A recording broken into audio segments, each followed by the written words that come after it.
Hey everybody, Jason Evans. I'm a mortgage loan officer at Rate. My NMLS number is 21205. Today, I'm here to talk about prepayment penalties on mortgages.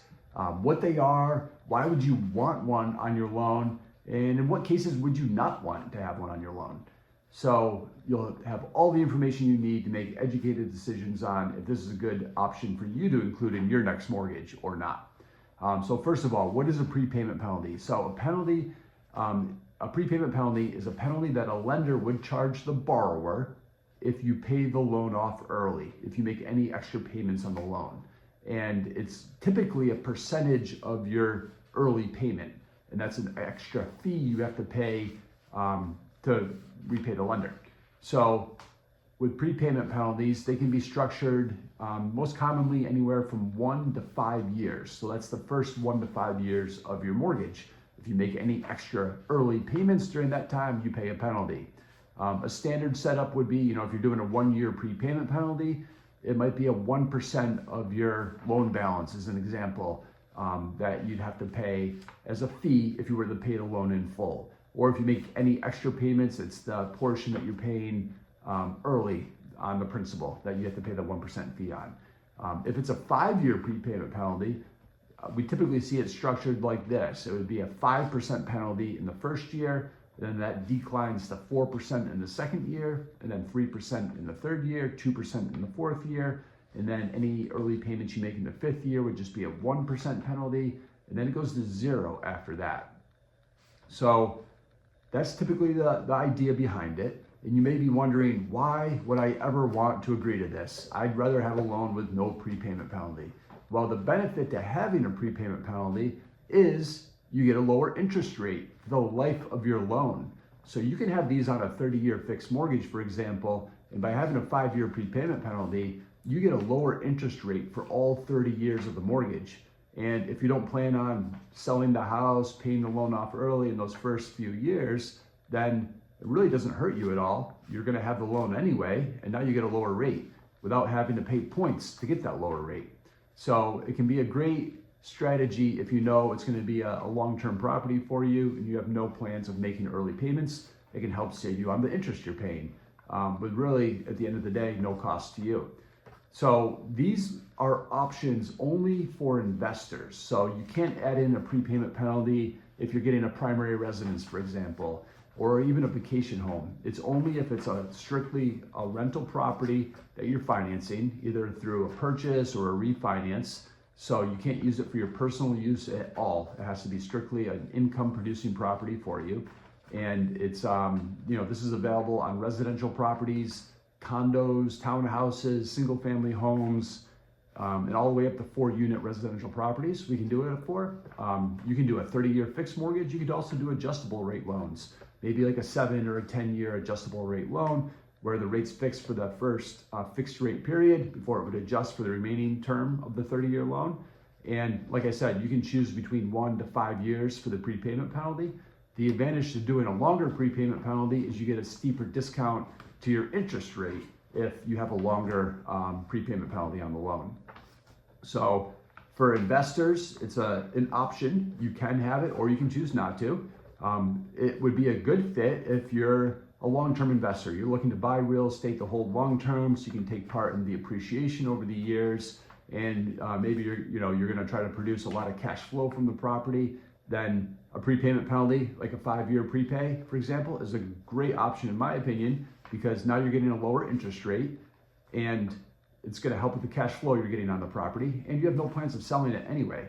So as an example, say you were buying a property for $1 million, maybe a multifamily home, and you're going to put 40% down and get a mortgage for $600,000. You could look at a no prepayment penalty loan, a 30-year fixed with no points, and that rate would be 7%, say. For comparison, on a 5-year prepayment penalty, everything else exactly the same for the scenario, the rate for a 30-year fixed would be 6.25%. That would save you $297 each month in the interest you're paying. So by adding in that 5-year prepay, you're saving $297 a month, which is $3,564 per year. And over those first 5 years, it's saving you $17,820. So again, if you don't plan on selling that property and you end up having this mortgage for more than 5 years anyway, that's money directly in your pocket that didn't affect you at all. You weren't going to pay off the loan anyways. You added in this prepayment penalty, which helps the lender because now they have reassurance that this is going to be a longer term investment for them as well, right? And if you were to pay it off early, they'd be compensated for it. So because of that, they're willing to give you that lower interest rate. So it works out for both sides, really. And as the investor, now you have an extra $297 in cash flow from this property each month, which with the way rates are and the way home prices are, it can be more difficult to make numbers work for investors. So this is a big deal. My investor clients have been loving this option. A lot of them go with it, and it's helping them to save a lot of money. So when would a prepayment penalty not be a good fit? So again, remember, it's only for investment loans. You can't do it on a primary home that you're buying or a vacation home. But for investors, rental properties, it would not be a good fit if you're a fix and flip investor, right? You want to buy a home, do some work to it, maybe sell it within a year. Obviously, in that case, you don't want a prepayment penalty. You're not going to save enough from the lower monthly payments to offset that penalty you're going to pay by paying the loan off early. So not a good fit for that. If you feel strongly that you want to pay this loan down aggressively, then again, not a good fit for you because you're going to pay a penalty every time you make those extra payments. So it's not really something you want in that case either. So if it's going to be a shorter term loan for you, or you want to have the option of prepaying it or refinancing it in the near future, then I would advise you to not take a prepayment penalty for this specific scenario. It is a good fit, again, for the buy and hold investors and investors that are really focused on producing as much cash flow as possible for their long-term investments. So these are widely available, although not all states allow it. So check with me depending on the property you're trying to finance it, and we'll see for that specific state if it's allowed or not. So again, not available everywhere. Most states do allow some form of prepayment penalties though, specifically, again, for investors, not for primary homes, not for vacation homes. So that's all. Just wanted to explain to you that this is an option for the right person, for the right scenario. And if you're not considering it, you may be passing up a lot of savings that you could otherwise be realizing. So as always, I'm licensed in 26 states. I'm happy to talk to you about your scenarios. If you're looking to buy a home or refinance an existing investment property, this is great for refinancing with cash out as well. So I'd be happy to talk to you. And this is all under portfolio lending options that I have access to, and some really good rates to go with it. So Jason Evans, mortgage loan officer here at Rate, NMLS number 21205.